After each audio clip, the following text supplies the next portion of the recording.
오늘 그 말씀의 제목을 슬기로운 성도의 생활 이렇게 잡아봤습니다. 텔레비전에 보면 뭐 슬기로운 의사 생활 있더라고요. 근데 한 번도 본 적은 없어요. 이렇게 내용이 의사 생활 제대로 하는 그런 것들을 소개하는 드라마인지는 모르겠어요. 어쨌든 오늘 읽은 이 로마서 12장은 정말 성도가 일상생활을 어떻게 해야 되는지를 아주 자세하게 유기적으로 소개하고 있는 그런 말씀입니다.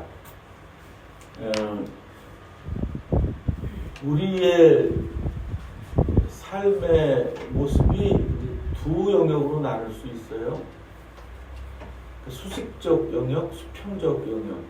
그러니까 수식적인 것은 하나님을 향해서 해야 될 것, 그다음 수평적인 것들은 우리와 관계되어 있는 이웃들, 다른 피조물까지 다 함께. 그러니까 수식적 관계, 수평적 관계 속에서 우리가 어떻게 그리스도인으로 살아가야 되는지에 대해서 오늘 로마서는 아주 잘 말씀하고 있습니다. 그러니까 하나님하고의 관계를 어떻게 하면서 살아야 되는지, 또 이웃들과 또 다른 피조물들과 또 더 나아가서 우리를 해하는 사람들에게까지 어떻게 우리가 마음을 품고 행동을 해야 되는지를 자세하게 알려주고 있습니다. 첫 번째는 하나님하고의 관계. 하나님의 자비 안에서 산 제사, 산 희생, 희생하라 이 말입니다. 제사라는 말이 희생하는 거죠. 살아있는 희생을 함으로써 거룩하고 기쁘게 하나님께 예배를 드리라 이 말입니다. 많은 사람들이 예배를 본다라는 말을 하는 분들도 있어요. 그건 아주 잘못된 거예요. 그리고 뭐 제단을 쌓는다 이런 것도 좀 안 썼으면 하는 용어입니다. 그냥 뭐 예배라 그러면 좋을 것 같아요. 그리고 다른 거는 이제 기도회 내지는 모임 이렇게 얘기했으면 좋겠어요. 너무 그 예배라는 말이 아무거나 다 갖다 붙여서 쓰고 있어요. 뭐 구역 예배라는 것도 그냥 구역 모임 이랬으면 좋겠고, 수요 예배는 아니잖아요 원래. 예배 형식으로 드리게 돼서 뭐 수요 기도인데도 뭐 어떤 교회는 말씀 1시간 듣고 뭐 기도는 한 5분도 안 하고 헤어지는 그런 교회가 많은데, 우리도 수요일에는 좀 기도 위주로 나가보려고 제가 좀 안을 만들고 있으니까 여러분들 좀 준비 좀 하시기 바랍니다. 어쨌든 성도로서 하나님께 즐거움과 감사와 거룩함으로 예배해야 된다. 여기서 주목해 볼 것은 너희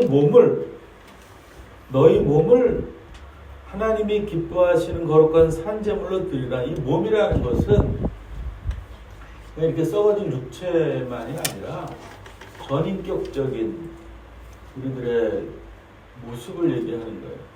전인격을 다 모아서 정성스럽게 준비해서 하나님께 드리라 이 말입니다. 그렇게 하는 것이 우리가 드릴 수 있는 진실하고 당연히 해야 될 예배이다 이렇게 가르치고 있는 거예요. 그러니까 사람들에게 감동을 주기 위한 것이 아니에요, 여러분. 하나님께 예배드리는 것이지.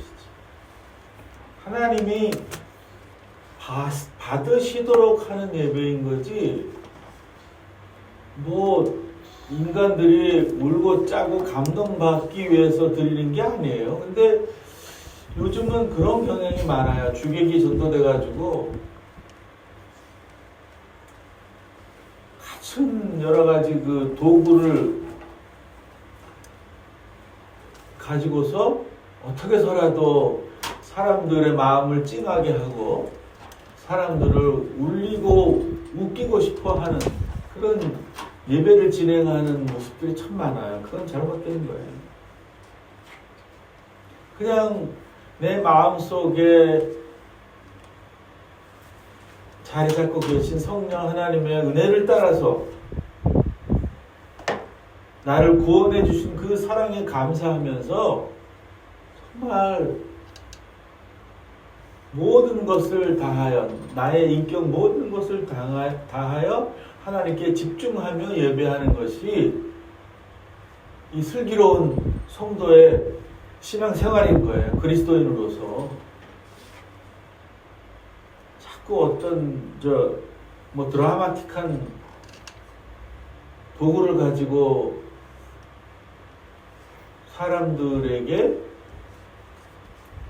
뭐라 그럴까요? 칭찬을 드리려는 그런 예배를 목사가 진행하는 것은 매우 잘못되었어요. 그래서 그 한참 후배인 그 예배학 교수한테 그런 말이 있어요. 야, 예배가 무슨 학이 있냐고 그랬더니 되게 기분 나빠하더라고요. 설교하기 어디냐? 설교지. 그러면서도 하는 말이 그러면 선배님 영성학은 또 있어요? 뭐 그것도 좀 그렇지. 내가 이렇게 뭐 우스갯소리로 서로 농담을 주고받았는데 요즘은 막 이렇게 설교의 실제를 해보면 저도 그렇게 했는데 이렇게 점검하고 체크하고 이렇게 손 어떻게 쓰는지 말은 또 크게 했다가 작게 했다가 이런 하여튼 여러 가지 그 평가 기준이 있어가지고 A, B, C, D 점수를 주고 이러더라고요. 그런 태도를 버리고 정말 성서에서 말한 대로 그리스도의 구원의 사랑을 늘 마음속에 기억하면서 기쁨으로 즐거움으로 드리고 있나를 내가 확인하는 것이 매우 중요한 거예요. 그래야 우리들은 그야말로 영적인 예배를 하나님께 드릴 수 있다. 그리고 또 이제 어떻게 살아야 되느냐면 하나님의 온전하신 뜻을 늘 분별하면서 사는 것이어야 된다는 거예요. 인간은 자꾸 내 마음대로 살아가는 경향이 있거든요. 내 마음대로. 하나님이 이렇게 고삐를 쥐인 그런 상태의 삶을 사는 것이 그리스도인인데 우리는 그 고삐 풀린 망아지같이 살고 있는 경향이 있는 거예요. 그러니까 그러지 말라 이거예요. 세상 사람들이 사는 패턴으로 살지 말아라 이런 거예요. 이 그리스도인의 그 삶의 패턴하고 이 세상 사람들의 삶의 패턴하고 같으면 안 되는 거예요. 그들이 좋아하고 즐거워하는 어떤 물질을 가지고 우리도 똑같이 즐거워하고 행복해하고 기뻐하면 안 되겠다 이 말이죠. 기뻐하고 즐거워하는 차원이 다른 거죠. 그러기 위해서 마음을 새롭게 하고 이 변형된 사람이 되어라. 변화된 사람이 되어라. 이 변형이라는 말이 더 적합한 거예요. 이 바뀌어서 형체가 달라진, 그러니까 일반 사람에서 그리스도인으로 이렇게 형체가 바뀌어진 그런 존재로서 살아야 된다. 그래야 하나님의 온전하신 뜻을 알게 되고 분별된 모습으로 말씀의 근거에서 우리가 살 수 있다. 이런 말인 거죠. 그 두 가지로 우리가 함축하여서 하나님하고의 관계를 말할 수 있는데 그것만 잘 된다면 우리가 하나님하고의 관계는 그래도 원만하게 하고 산다 이렇게 볼 수 있는 거죠. 그리고 이제 공동체 안에서의 어떤 삶을 살아야 되는지를 이제 로마서 기자는 우리들에게 가르쳐주고 있죠. 분수에 맞게 생각하고 살아라. 이 분수라는 말이 굉장히 중요한 말이에요. 분수. 적당히, 알맞게, 대충 적당히가 아니라 아주 적절하게, 딱 맞게 이런 뜻이에요. 분수에 맞게라는 거는.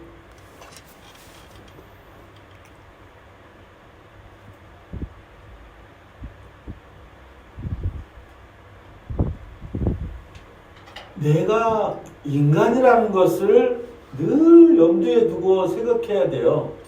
근데 많은 사람들이 자꾸 성경을 읽으면서 하나님이 되는 사람들이 많이 있어요. 그래서 하나님 입장에 서가지고 자꾸 생각을 해가지고 자기도 문제가 생기고 다른 사람들도 문제 있는 삶을 살도록 해서 자기도 괴롭히고 남도 괴롭히는 그런 삶을 사는 사람들이 있어요. 이 분수에 맞는다는 것은 우리가 분수가 어디까지? 인간이라는 거예요. 인간이라는 걸 잃어버리면 안 돼요. 근데 어느새 많은 사람들이 하나님이 되어가지고 제2, 제3의 하나님이 되어가지고 다른 사람들을 막 가르치려고 그러고 또 뭐 비판하고 정죄하고 심판하고 죽이고 막 그런단 말이죠. 그러면 안 된다 이런 거죠. 그러니까 분수에 맞게 생각하는 거는 내가 인간이라는 한계 이것을 늘 생각하고 사는 것이 중요하다. 그리고 우리가 하나다라는 거, 하나다. 유기적인 관계 속에서 살아가는 존재다. 누굴 중심으로? 예수 그리스도를 중심으로. 예수 그리스도를 중심으로 우리는 가지 같은 지체이다. 이걸 잊지 말아라 이 말입니다. 다시 말해서 그리스도인들에게는 우열을 자꾸 따지면 안 된다 이 말이에요. 계급이 없다 이 말입니다. 다 한 공동체의 귀한 존재들이다 이 말이죠. 하느님만 다를 뿐이지. 근데 교회 내에 그냥 뻐젓이 계급이 있어요. 그것을 타파해야 슬기로운 성도로서 살아갈 수 있다라는 그런 말씀을 하고 계시는 거죠. 그 다음에 엉터리 같은 예언을 하지 말아라. 엉터리 같은. 예? 예언이 뭐예요? 예언. 선지자들이 하시는 거거든요. 예? 선지자들이. 근데 우리는 점쟁이들이 하는 그런 식의 예언을 자꾸 생각하고 있어요. 앞에 일어날 일을 자꾸 점쳐보는 이런 것으로 예언을 얘기를 하는데 그런 게 아니에요. 예언은 하나님의 말씀, 하나님의 계시가 어떤지를 잘 냉철하게 파악해서 선포하는 그런 거예요. 올바른 가치를 얘기를 하는 거예요. 예를 들면 그런 거예요. 잘못하는 사람에게 하나님의 정의로 볼 때 당신이 이렇게 해야 됩니다. 라고 선포하고 말하는 것. 이게 바로 예언인 것이지. 정 집사님 저 남쪽에 가셔가지고 30평대 아파트를 사셔야 돼요. 하나님이 지금 그러라고 그러시네요. 이런 건 거의 100% 거짓말인데 그런 식으로 자꾸 예언이랍시고 하는 사람들이 있어요. 그런 거 하면 안 된다 이 말입니다. 그리고 자꾸 그런 어떤 은사가 있다 그래가지고서는 뭐 소위 가정재단이라는 걸 차려가지고 뭐 기도받으러 오고 가고 하는 거, 그리고선 또 거기다 헌금하고 뭐 이런 이것들이 매우 불량하고 잘못된 것이다라는 거예요. 이 건강한 성도들은 그러면 안 된다 이 말이죠. 그리고 서로 격려하는 사람들이 되어야 된다. 도우려면 좀 넉넉하게 후하게 점만 찍지 말고 좀 후하게 도와야 된다 이 말이에요. 우리 정 목사님 손이 되게 크셔요. 그래서 막 오해들을 많이 해요, 부자로. 근데 그리스도인으로서는 100점, 200점이에요.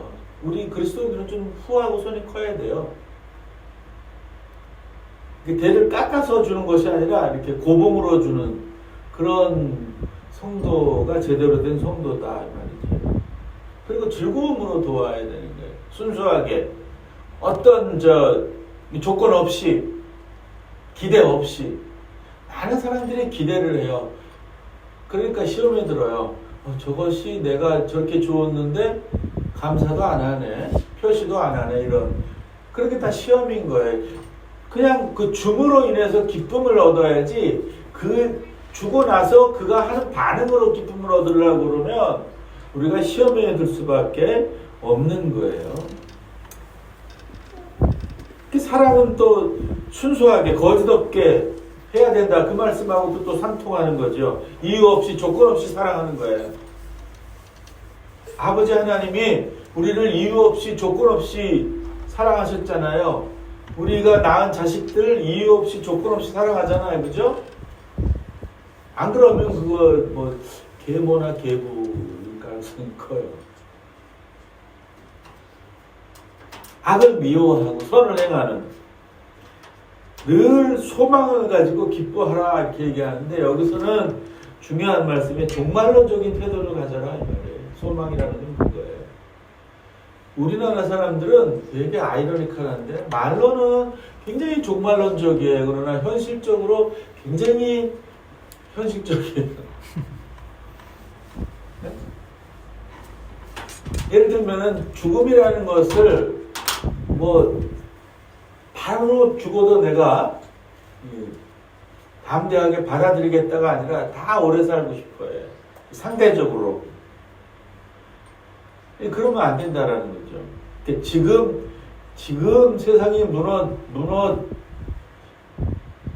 저도 내가 부끄러움이 없을 그런 태도를 가지고 늘 살아야 된다. 종말은 언제 올지 모르니까 늘 깨어있으라 그렇게 얘기를 하잖아요.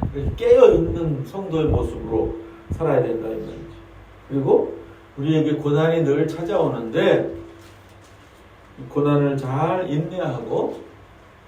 인내하기 위해서 항상 기도하는 것을 잊지 말아라 이렇게 얘기하고 있는 거예요. 그리고서는 이제 또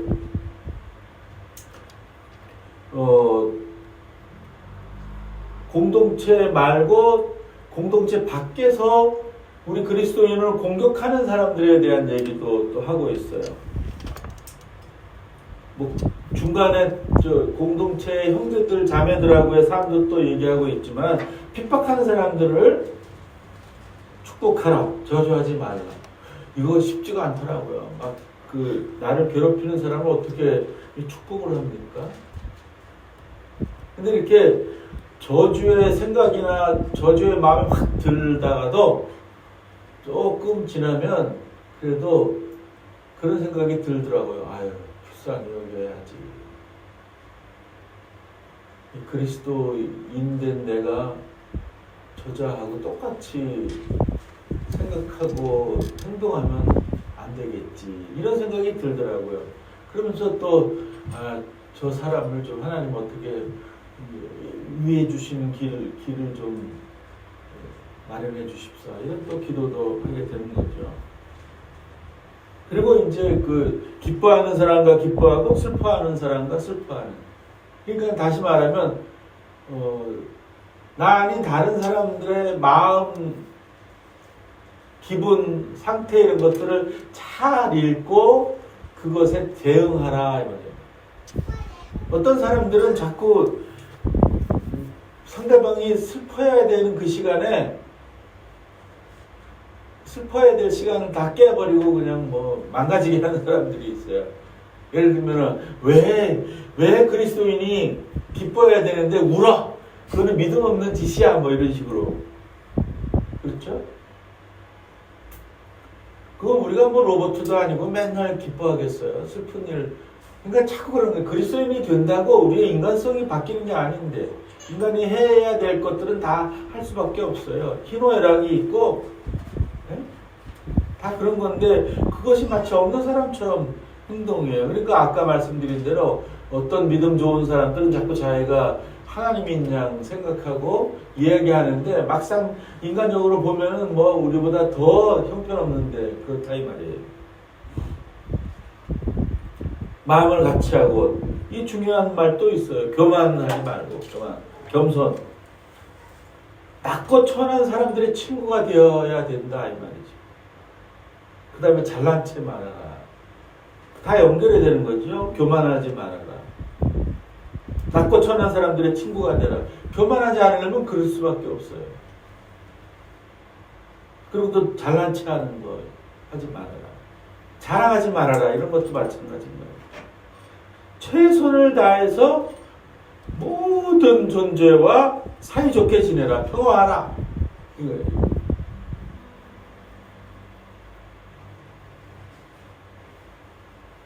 그리고 직접 복수하지 말아라. 복수는 하나님께 맡기라 이 말이에요. 줄이거든 먹이고 마실 물을 주라. 원수가 변화될 것이다 이 말이에요. 좀 특별하게 말하는 게 있죠. 20절 보면 내 원수가 줄이거든 먹이고 목마르거든 마시게 하라. 그리하면 내가 숯불을 그 머리에 쌓아 놓으리라. 그게 좀 어려운 말이잖아요. 제가 주석은 안 찾아봤는데 그런 것 같아요. 아까 말씀대로 원수가 변화될 것이다. 부끄러움을 알고 변화될 것이다. 우리가 복수하지 않고 줄일 때 먹을 것을 주고 목마를 때 마실 물을 주면 원수가 변할 것이다. 원수라도 우리가 사랑을 주면 그가 바뀔 것이다 이 말이에요. 그러니 그렇게 살아야 된다 이 말이에요. 우리가 경험한 대로, 우리가 경험한 사람들의 그 경험을, 예수님이 인간이 배반했잖아요. 복수는 하지 않으셨단 말이에요. 당신이 십자가에 달려 죽으시면서 사랑을 보이시면서 우리를 새롭게 만들어 주셨다 이 말이잖아요. 그 말을 기억하면 이렇게 연결된 거예요. 또 역시 우리가 세상 살면서 미워하고 증오하고 원수된 사람들을 저주하거나 내 스스로 복수하지 말아야 된다라는 그런 말을 이것을 통해서 우리가 이해할 수가 있는 거예요. 그러니까 저는 여기서 여러분들에게 한 가지 더 집중해서 말씀드리고 싶은 것이, 최선을 다해서 모든 사람과 사이좋게 지내라. 18절 할 수 있거든 너희로서는 모든 사람과 더불어 화목하라. 근데 지금 한국교회와 한국교회 성도들은 정말 그런가 싶어요. 여러분들도 깊이 생각하고 좀 진지한 마음으로 살아가시기 바랍니다. 오늘 말씀 마칩니다. 자비하신 주님, 오늘 로마서를 통해서 슬기로운 성도의 생활이 어떠해야 되는지 가르쳐 주시니 감사합니다. 수직적으로는 하나님께 어떻게 예배하고 어떻게 말씀을 잘 듣고 뜻을 분별하여 살아야 되는 것을 우리가 알게 되었습니다. 하나님과의 관계 속에서 진실한 예배, 정말 살아있는 산제사를 드리는 예배를 저희들이 하게 하시고, 말씀 안에서 분별하면서 지혜롭게 살아서 그리스도인의 참 면모를 가지고 살아갈 수 있게 도와주시옵소서.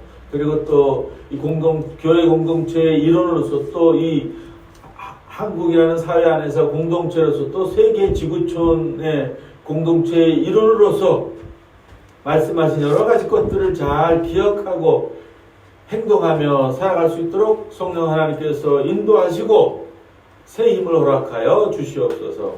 그리하여 온 천하가 그리스도의 사랑으로 그리스도의 평등과 평화로 넘치게 하여 주시옵소서. 예수 그리스도의 이름으로 기도하옵나이다. 아멘.